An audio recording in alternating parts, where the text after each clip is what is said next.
아멘. 기도합니다. 천국에 이를 때까지 우리와 날마다 동행하시는 주님을 찬양합니다. 저희의 찬양을 받으시고 수관 할렐루야 찬양대와 광명숲 오케스트라 위에 은혜를 베푸시옵소서. 하나님 아버지, 저희 교회는 주일에만 붐비는 교회가 아니라 과관련센터를 지음으로 평일에도 사용되는 교회가 되게 하시니 감사하고, 특별히 히라 카페를 통해 세상으로 열려진 문을 가지게 하시니 감사합니다. 늘 카페에서 매일매일 하루도 쉬지 않고 이루어질 수 있도록 헌신하고 수고하는 귀한 종들 기억하여 주옵시고 은혜 베풀어 주옵소서. 또한 이외에 여러 가지 모양으로 헌신하고 수고하는 종들에게도 주님 함께하여 주옵소서. 이제 말씀 듣습니다. 성령님 역사하셔서 하나님의 음성을 듣게 하시며 말씀대로 변화되고 순종하는 저희들 되게 하옵소서. 우리 주님 예수 그리스도의 이름으로 기도합니다. 아멘.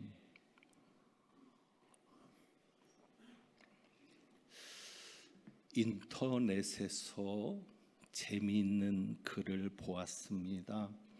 이런 제목입니다. 어떤 사람이 교회에서 실망하거나 상처받지 않는 개꿀팁. 어떤 사람이 교회에 왔을 때 실망하거나 상처받지 않는 개꿀팁이라는 제목입니다.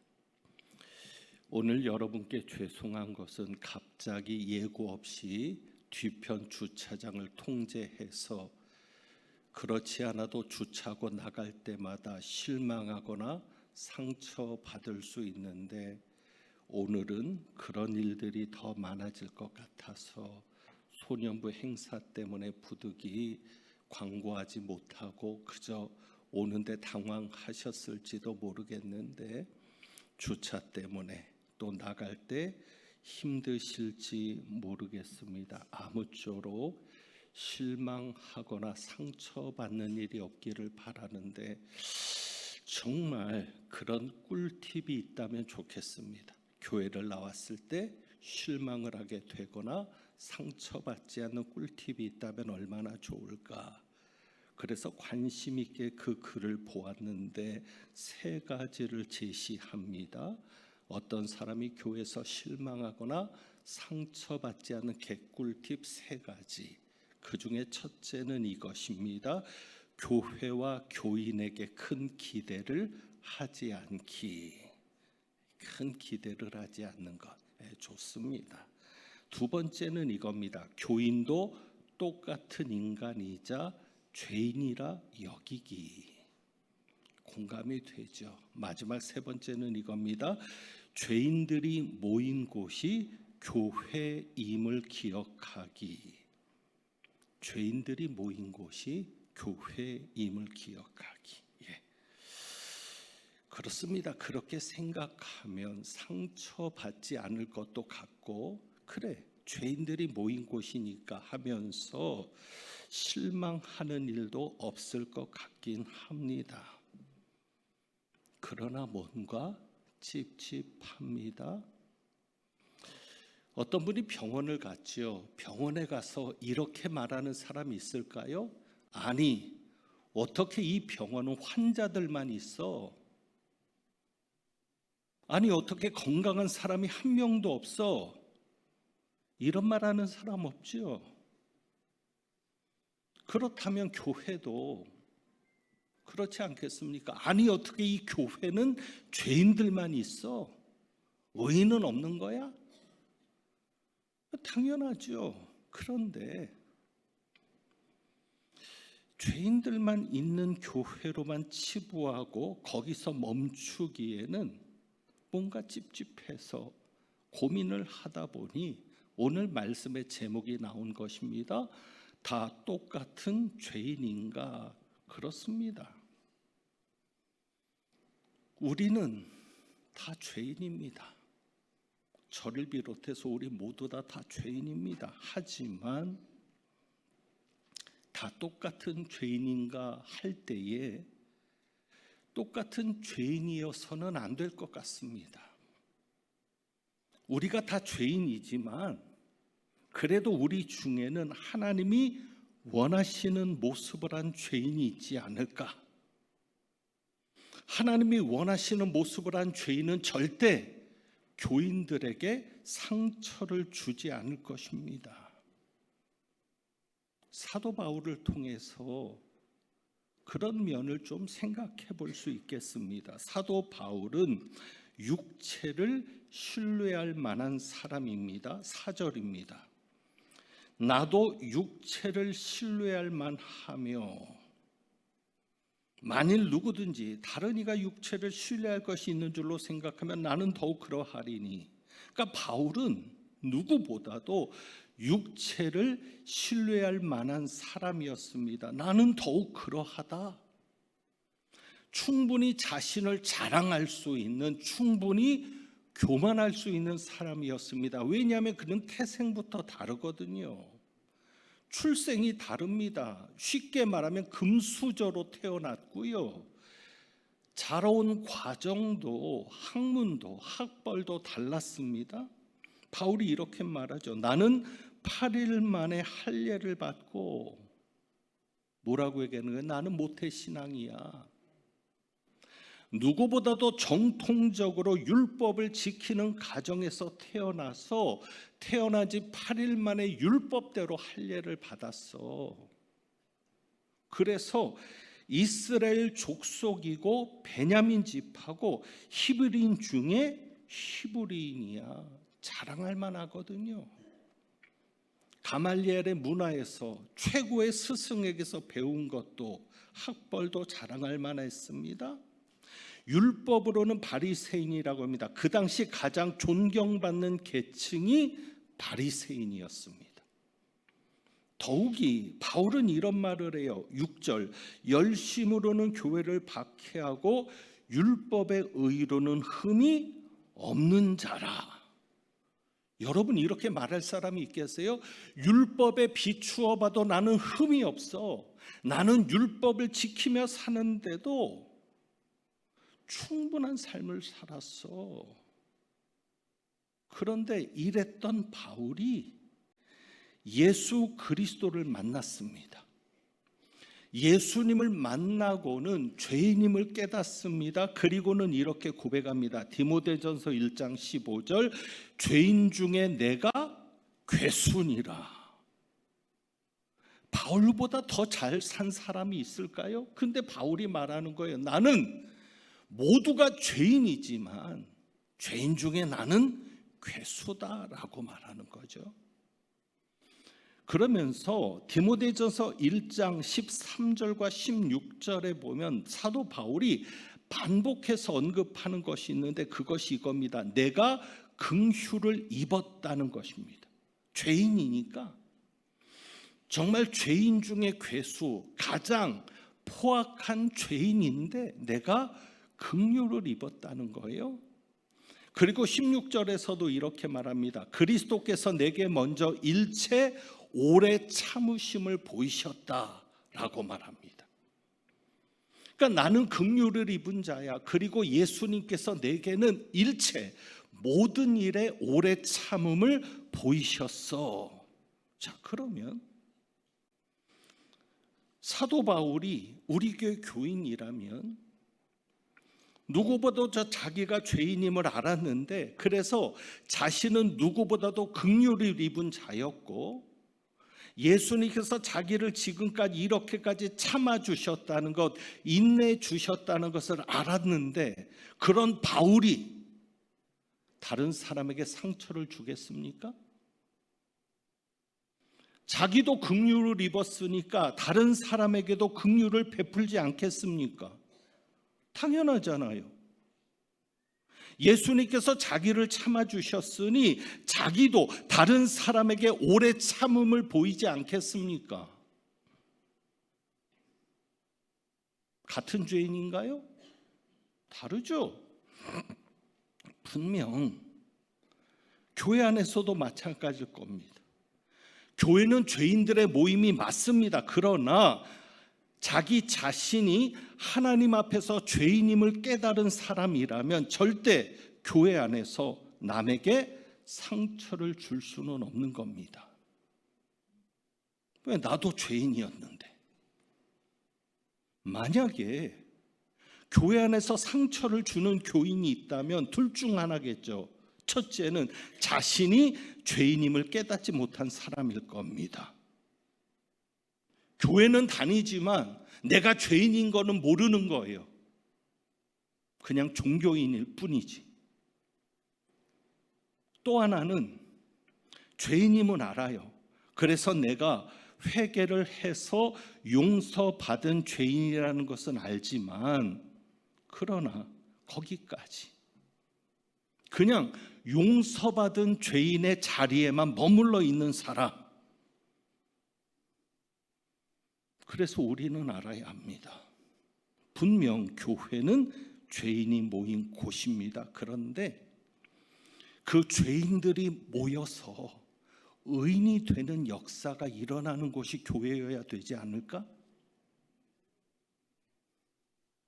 아까 제가 병원 얘기를 했죠. 맞습니다. 교회는 병원입니다. 환자들이 오는 곳이 맞습니다.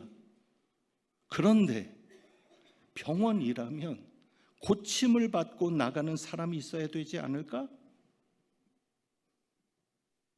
여러분 어떠세요? 과연 우리가 용서받은 것으로만 만족하고 살아가면 될까? 내가 죄인인데 주님 앞에 내 죄를 회개하고 용서받은 겁니다. 그러면 그것으로만 만족하고 살아가면 되는 것입니까? 그래서 나는 예수 믿고 죄 사함 받았으니 천국에 들어갈 수 있다라고 해서 천국에 들어간다는 사실만으로 만족하며 살아가면 되는 것입니까? 그것이 교회입니까?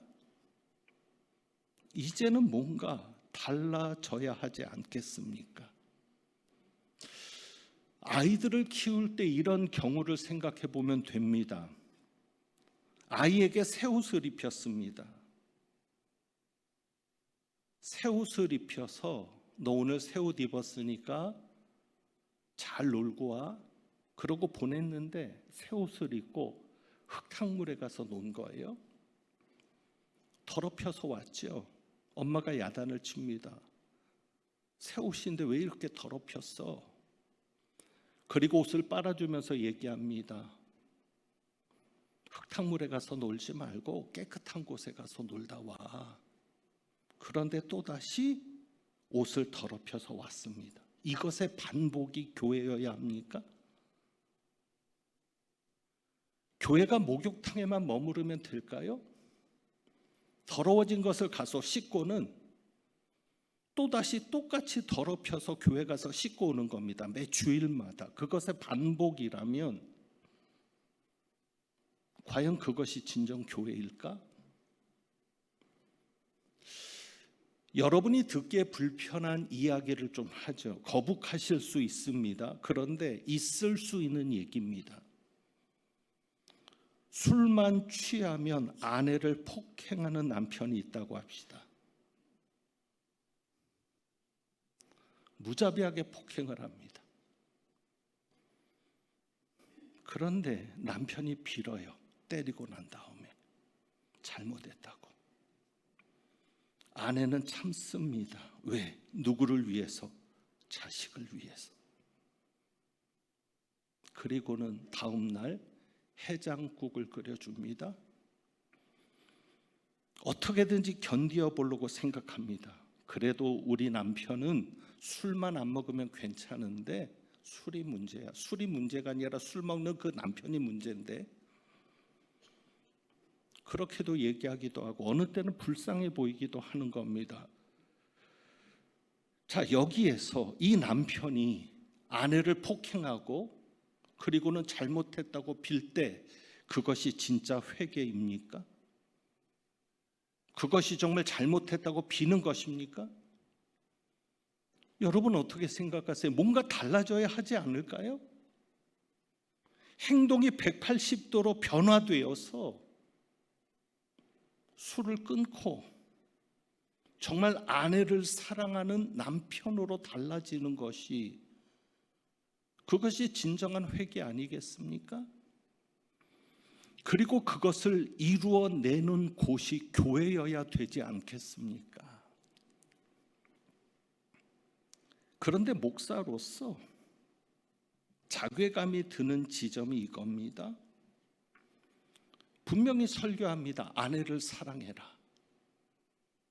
그리스도가 교회를 사랑함 같이 남편들도 아내를 사랑해라. 그런데 변화가 일어나지 않습니다. 설교를 들은 만큼 변화가 일어났다면 좋은데, 그러면 아마 여기는 다 예수님이 앉아 있을 겁니다. 왜? 설교를 수도 없이 들었잖아요. 변화가 일어나지 않아요. 이게 목사의 자괴감이고 한계입니다.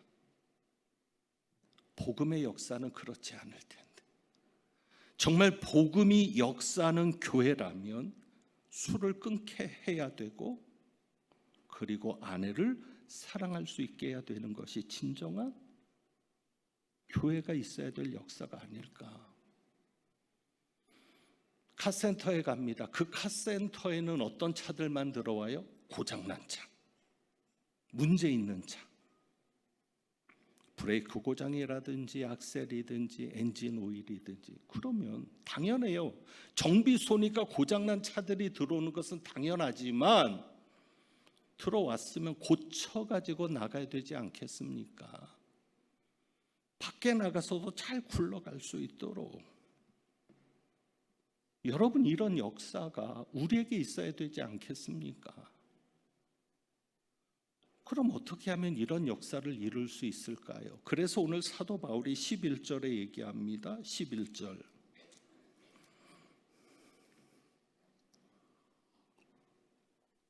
어떻게 해서든지 죽은 자 가운데서 어디에 이르려 하노니? 부활에 이르려 하노니. 그럼 복음은, 하나님의 말씀은 여러분을 어디에 이르게 하는 겁니까? 부활에.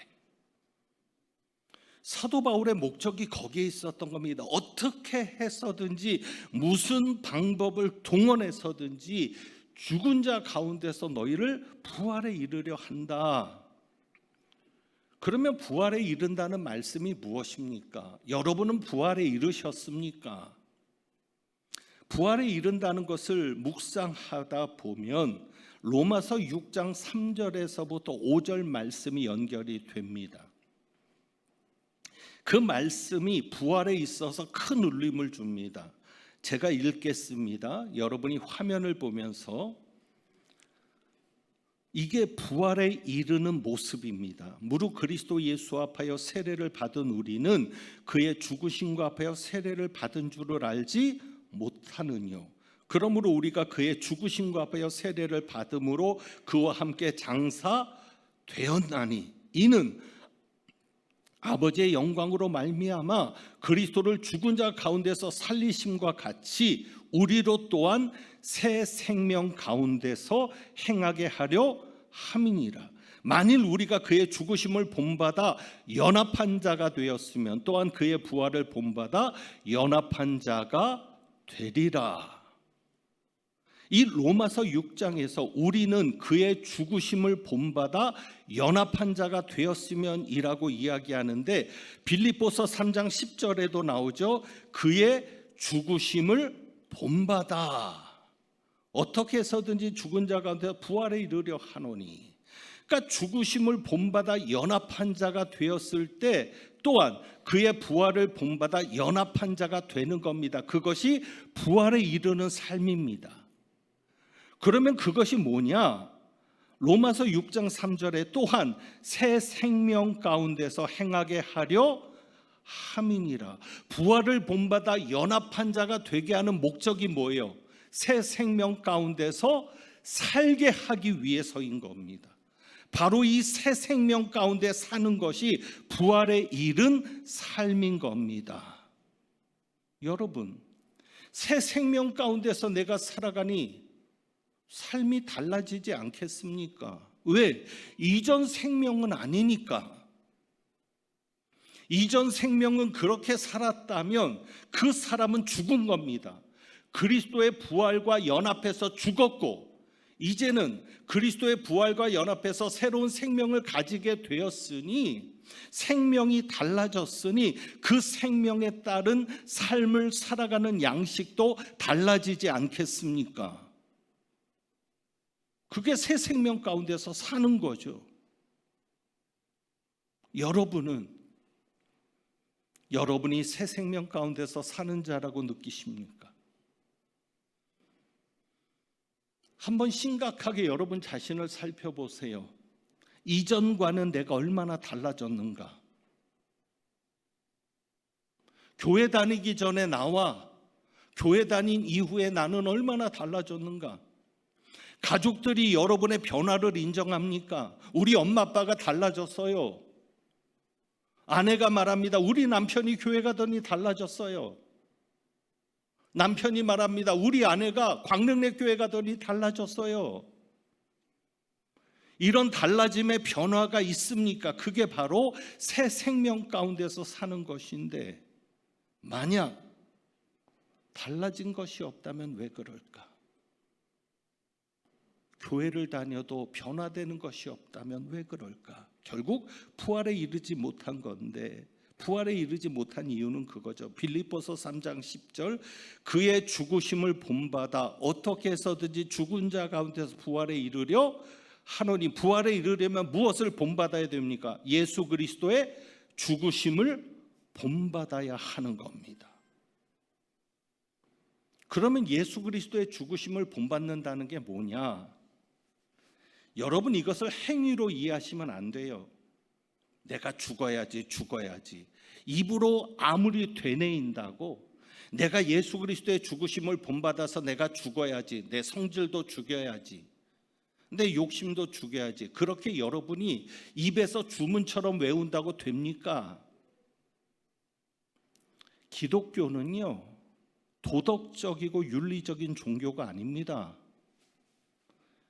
그래서 바깥에 있는 사람들이 실망하는지도 모릅니다. 왜 기독교인의 삶은 그렇게 도덕적이고 윤리적이지가 않는 거야? 당연하죠. 교회가 강조하는 게 그게 아니거든요. 도덕적으로 윤리적으로 살라는 가르침은 교회가 아니어도 널려 있습니다. 교회는 오직 예수 그리스도입니다. 그게 무슨 이야기인가 하면 8절과 9절을 한번 볼까요? 8절 9절. 사도 바울이 내가 그리스도를 위하여 다 해로 여긴다고 말하면서, 유익하던 것을 해로 여기면서 유익하던 것뿐만 아니라 모든 것을 해로 여긴다라고 말합니다. 왜? 내 주 그리스도 예수를 아는 지식이 가장 고상하기 때문이라는 거죠. 결국 사도 바울은 예수 그리스도를 알기 위해서 모든 것을 내가 버렸다, 모든 것을 내가 해로 여겼다, 여기에서 그리스도를 위하여 해로 여겼다라고 하는 것은 그리스도를 위하여 내가 해로 여기고 봉사했다, 섬겼다가 아니라 예수 그리스도를 아는 지식이 가장 중요한데, 내가 예수님을 만나야 되는데, 내가 예수님을 체험해야 되는데, 내게 유익하던 것 때문에 예수님을 만나지를 못하는 겁니다. 예수님께로 더 나아가서 예수님을 경험해야 되는데 경험하지 못하니까 나는 누가 더 소중하니까? 예수가 더 소중하니까. 그 예수님을 만나고 예수님을 체험하고 예수님을 알기 위해서 내게 유익하던 것을 해로 여기고 모든 것을 해로 여기는 겁니다. 그러니까 주님을 위해서 바친다는 게 아니라 목적이 뭐예요? 예수님을 더 알고 싶어서. 그래서 나타나는 결과가 이겁니다. 8절, 내가 그를 위하여 모든 것을 잃어버리고 배설물로 여기면, 그래서 누구를 얻고? 그리스도를 얻고. 이게 기독교거든요. 그러니까 단순히 도덕적으로 사십시오, 윤리적으로 사십시오가 아니라 교회가 여러분에게 던지는 질문, 하나님의 말씀 복음이 여러분에게 던지는 질문은 여러분이 예수를 아느냐는 거예요. 예수님을 만났느냐는 거예요. 예수님을 체험했느냐는 거예요. 그래서 여러분에게는 누가 있는 겁니까? 예수를 얻고 얼마나 여러분은 예수님을 소유하고 있느냐는 거예요. 그리고 그 안에서 발견되려 함이니, 예수님 안에서 발견되는 겁니다. 나는 죽고 나는 없고 오직 나는 누구 안에서만? 그리스도 안에서만. 그래서 우리가 정말 변화된 삶을 살려고 한다면, 여러분이 정말 달라진 삶을 살고 싶다면, 죄인으로 왔다가 죄사함을 받고 의롭게 되었는데, 믿음으로 하나님께로부터 난 의를 가지게 되었는데, 그 의에 합당한 자로 이제는 단순히 의인이라고 인정만 받은 게 아니라 의인으로서의 가치, 내게 의인이라고 하는 도장이 찍혔고 내 지폐에 의인이라고 하는 딱지가 붙었으니 이제 그 의인의 가치를 가지고 살아야 되는데, 그렇게 살기 위해서는 누가 있어야 한다? 예수 그리스도. 그게 그냥 도덕적인 삶이 아니라는 거예요. 자, 그래서 빌립보서 2장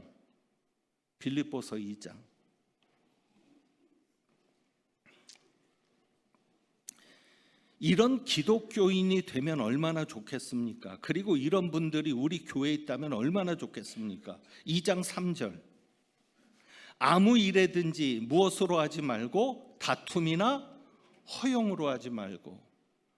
교회 일을 하는데 다툼이나 허용으로 하지 않는 겁니다. 다툼으로 한다는 게 뭐냐? 시기심으로 하는 거예요. 저 사람이 그 일을 해서 인정받고 칭찬받으니까 시기가 나는 거예요. 그러니까 그 일을 나도 하는 거예요. 그리고 다툼으로 하는 사람은 항상 어디에 들어가면 분쟁을 일으키죠. 그 사람이 봉사하는 곳에는 시끄러운 겁니다. 왜? 다툼으로 하니까. 허용으로 하는 건 뭐예요? 나를 뽐내기 위해서 하는 거예요. 나 잘났다고. 예수가 드러나야 되는데 내가 드러나는. 그런데 그렇지 않은 사람이 있다면 얼마나 좋겠습니까? 그리고 3절이죠. 죽으심을 본받았으니까 겸손해졌겠죠? 오직 겸손한 마음으로 각각 자기보다 남을 낮게 여기고. 이런 교인들이 있다면 얼마나 좋겠습니까? 항상 자기보다 남을 낮게 여기는 겁니다. 그리고 4절입니다. 각각 자기 일을 돌볼 뿐더러 자기 일도 잘해요. 교회 나오는데 집안일도 잘해놓고 나와요. 자기 일은 엉망으로 해놓고 교회 나와서만 잘하는 게 아니라 자기 일을 잘할 뿐만 아니라 각각 다른 사람들의 일도 잘 돌보는 겁니다. 그런 사람은 사역자들에게 기쁨이 되는데, 충만하게 하라는 건 뭐예요? 자연스럽게 기쁨이 생기는 거예요. 보면 여러분, 이런 교인들이 있다면 얼마나 좋겠습니까? 과연 우리 교회에 이런 교인들이 얼마나 될까요? 자, 그러면 이것을 설교를 듣는다고 달라지겠습니까? 제가 이런 설교를 할 겁니다. 그날 본문이 빌립보서 2장 3절부터 4절입니다. 그래서 이렇게 설교하겠죠. 아무 일에든지 다툼이나 허용으로 하지 말고 오직 겸손한 마음으로 각각 자기보다 남을 낮게 여기십시오. 각각 자기 일을 돌볼 뿐더러 또한 각각 다른 사람의 일을 돌보아 나의 기쁨을 충만하게 하십시오. 이렇게 설교했을 때 이 설교를 들었다고 생활이 달라지겠습니까? 다시 말씀하지만 만약에 여러분이 설교를 들은 대로만 살았다면 아마 예수님의 반열에 서야 될지도 모르겠습니다. 듣는다고 안 달라지거든요. 그럼 어떻게 달라지는가? 자, 보세요. 5절입니다. 사도 바울이 이렇게 하라라고 이야기하면서 어떻게 너희 안에 이 마음을 품으라. 곧 그리스도 예수의 마음이니. 그러니까 내가 그 설교를 들었기 때문에 그렇게 사라지는 게 아니라 내 안에 누구의 마음을 품도록? 예수의 마음을 품도록. 그래서 내 안에 예수의 마음이 품어지니까 낮아지는 거예요. 죽어지는 거예요. 바로 그것이 예수님의 죽으심을 본받게 되는 결과로 나오는 거죠. 그래서 내가 어떻게 살아야 되느냐가 중요한 게 아니라 내 안에 그리스도의 마음을 품고 있는가? 내게 예수가 있는가? 그래서 13절에도 보세요. 너희 안에서 행하시는 이는 누구시니? 하나님이시니. 내가 하는 게 아니에요. 내가 다툼이나 허용으로 하지 않게 노력하고 다른 사람을 나보다 낫게 여기려고 노력하는 게 아니라 그리스도의 마음이 내게 주어지니까, 그리고 내 안에서 누가 하시니까? 하나님이 하시니까. 그래서 달라지는, 변화되는 삶을 살아갈 수 있게 되는 거죠. 이제 다시 남편의 이야기로 돌아간다면 어떻게 그 남편을 술을 끊게 할 수 있을까요? 술 먹지 말라는 설교를 매주 해야 될까요?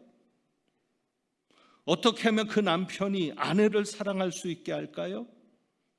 아내를 사랑해야 된다고, 그리스도께서 교회를 사랑하신 것처럼 너희도 그렇게 해야 된다라는 설교를 계속해야 될까요? 될 때까지? 아니죠. 그에게 예수 그리스도의 마음을 품게 하는 거죠. 그가 예수님을 만날 수 있도록, 그래서 예수님을 알아갈 수 있도록, 예수님을 알수록 그리스도의 마음이 그의 마음을 바꿔가겠죠. 그리고 그는 예수처럼 살 수 있게 되겠죠. 그래서 그리스도 안에서 발견되는 그의 모습은 예수가 드러나는, 예수님이 자랑이 되는 그런 모습이 되겠죠. 그것은 누가 하십니까? 주님이 하시는 겁니다. 그래서 빌립보서 3장 21절에 보면 우리가 예수 그리스도를 기다린다고 하는데 그는 만물을 자기에게 복종하게 하실 수 있는 자의 역사로 우리의 낮은 몸을, 교만할 수밖에 없는 바울인데, 육체를 신뢰할 수밖에 없는 바울인데 뭐라고 얘기해요? 내 몸은 무슨 몸이다? 낮은 몸이다. 그래서 그거를 자기 영광의 몸의 형체와 같이 변하게 하실 것이다. 그게 부활하게 하는 것이죠. 결국 누구에게? 예수 그리스도에게. 그래서 우리는 예수님을 알기만 하면 되는 겁니다. 여러분이 교회 와서 설교를 듣기보다는 그 설교를 통해서 그 말씀을 주시는 예수님을 만날 수 있기를 원합니다. 그러면 그 예수님이 여러분의 마음을 바꿔 가실 겁니다. 여러분의 삶을 변하게 하실 겁니다. 그래서 예수님의 마음을 품는 자 되기 위해서는 여러분이 묵상해야 될 것이 뭐냐면 십자가에 죽으신 예수님의 사랑입니다. 그냥 예수님을 묵상하는 게 아니라 내가 죄인인데, 내가 죄인 중에 괴수인데 예수님이 나를 위해 이렇게까지 죽으셨다고. 그래서 우리가 오늘 306장 찬송을 한번 드려보려고 하는 것은 여러분이 이 가사 하나하나를 여러분의 마음속에 품어 주실 수 있기를 원합니다. 죽을 죄인 살려주신 크신 은혜 놀라워라. 여러분이 그냥 죽을 죄인 살려주셨다는 것을 입에 달고 사세요. 나는 죽을 죄인인데 예수님이 날 살려주셨다. 십자가를 바라보며 눈물로써 감사하네. 병든 이 몸 고쳐주신 크신 사랑 고마워라. 능력의 주 바라보며 강건하게 살아가자. 이 몸불로 맡겨주신 귀한 사명 고마워라. 말씀 따라 순종하며 끝날까지 충성하자. 하나님의 자녀 삼은 크신 은혜 고마워라. 생명의 주 바라보며 하늘나라 들어가리. 감당 못할 크신 은혜 무엇으로 보답할까? 힘을 다해 봉사하고 생명 다해 충성하리. 우리 한번 찬양하겠습니다. 이 가사가 여러분의 고백이 될 수 있기를 원합니다.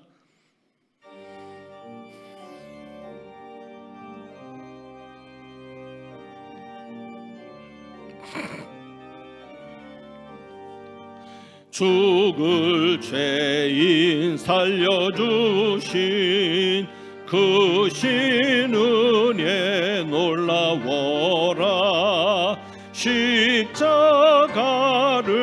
바라보며 눈물로써 감사하네. 감당 못할 그 신 은혜 무엇으로 보답할까? 힘을 다해 봉사하고 생명 다해 충성하리. 병든 이 몸 고쳐주신 그 신사랑 고마워라.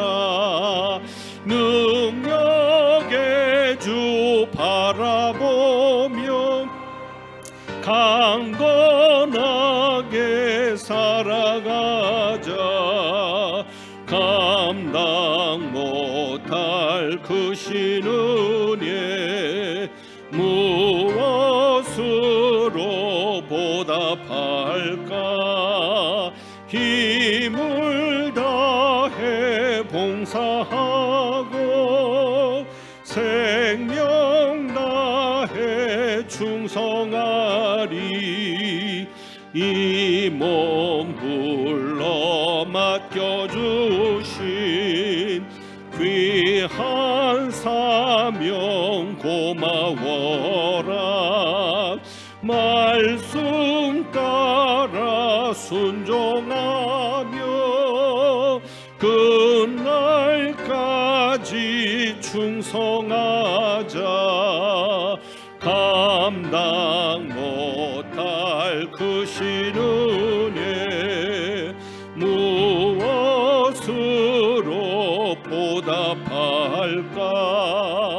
힘을 다해 봉사하고 생명 다해 충성. 하나님의 자녀 삼은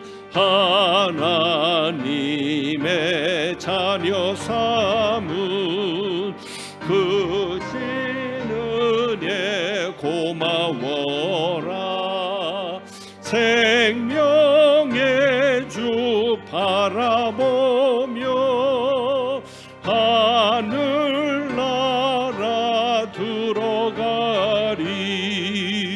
감당 못할 그 신 은혜 무엇으로 보답할까? 힘을 다해 봉사하고 생명 다해 충성하리.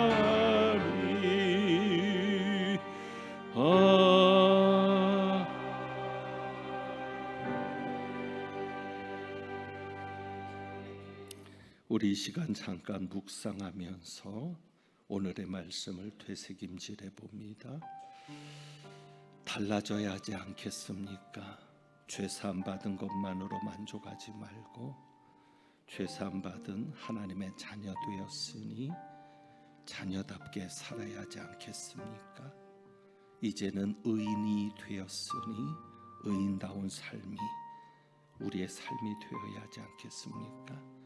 오늘 이 시간 말씀 생각하면서 내가 달라지기를 원하는 부분들, 변화되기를 원하는 부분들을 주님 앞에 내어놓고 무엇보다도 예수님 만나달라고, 예수님을 만나기 원한다고, 예수님을 알기 원한다고, 예수님과 동행하기를 원한다는 여러분의 마음을 조용함 가운데 하나님 앞에 한번 드려볼 수 있기를 원합니다. 잠깐 묵상으로 기도합니다.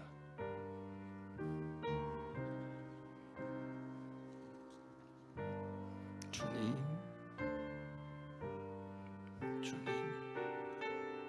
주님, 주님, 주님.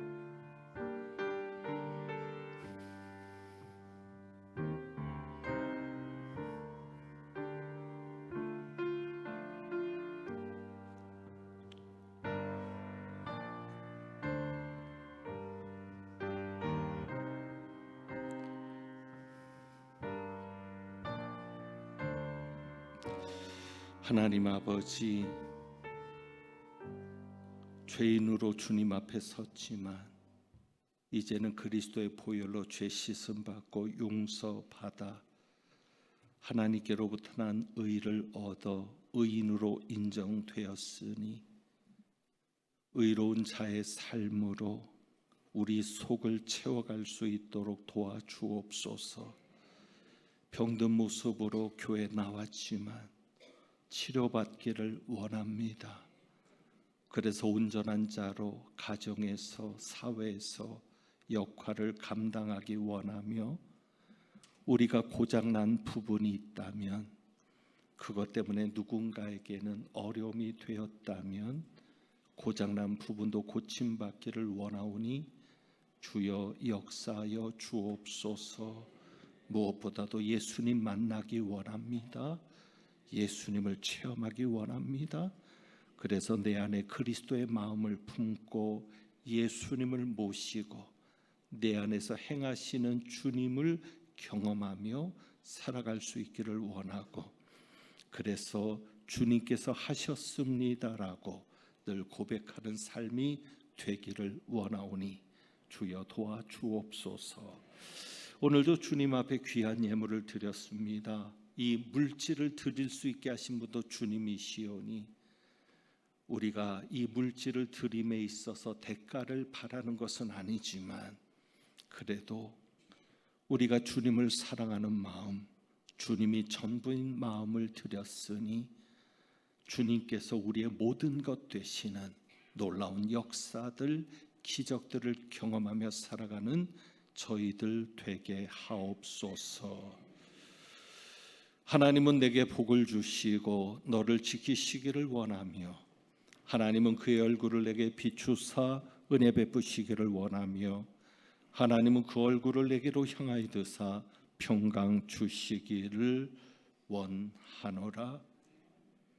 예수 그리스도를 얻고 그 안에서 발견되기 위하여 예수님을 아는 지식을 가장 귀한 것으로 여기며 예수님과의 교제에 방해가 되는 것이 있다면, 주님을 만나는 것에 방해가 되는 것이 있다면 그것이 어떤 것이라도 해로 여기며 그렇게 주님을 얻는 삶을 살아가기를 소망하고 나가는 귀한 분들 위에 부활이요 생명이신 우리 주님 예수 그리스도의 은혜와 죽을 죄인을 살려주셔서 자녀로 삼아주신 아버지 하나님의 사랑과 예수 그리스도의 마음을 품고 주님과 함께 걸어갈 수 있도록 역사하시는 성령님의 교통하심이 이제부터 영원까지 함께 하시기를 축원하옵나이다. 아멘.